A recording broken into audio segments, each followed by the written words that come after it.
Shaina Magdayaw at Piolo Pascual, sobrang sweet kagabi sa ABS-CBN Ball.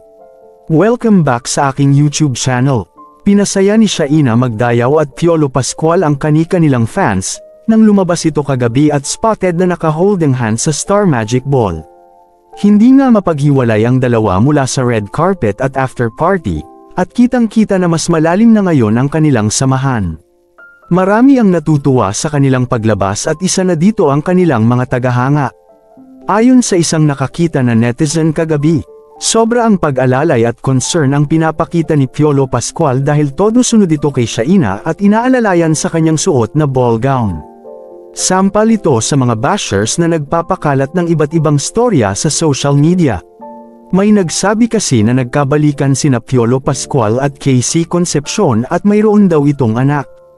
Itinanggi na ito ni Casey Concepcion at sinabing hindi sila ang magkarelasyon ngayon ni Piolo Pascual.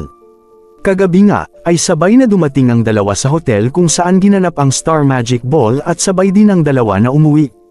Ayon sa personal assistant ni Piolo Pascual, ay hinatid nito si Shaina Magdayaw sa kanilang bahay at hindi pa umuwi kaagad. Marami kasi ang nagpapakalat ng mga fake news online, kaya naman tinuldukan nito ni Shaina Magdayaw at Piolo Pascual kagabi.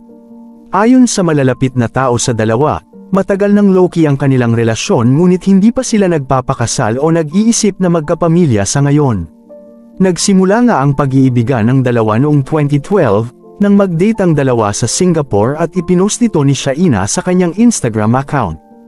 Kaya naman, hindi na biro sa kanila ang kanilang pinagdaanan at mas matatag pa sila dahil sa lalim ng pagkakakilala nila sa isa't isa. Hiling naman ng mga fans ng dalawa, sana ay tuluyan na silang magpakasal at magkaroon ng pamilya upang mas sumaya ang kanilang relasyon. Kayo anong masasabi ninyo sa balitang ito? Comment down below. Maraming salamat sa panunood.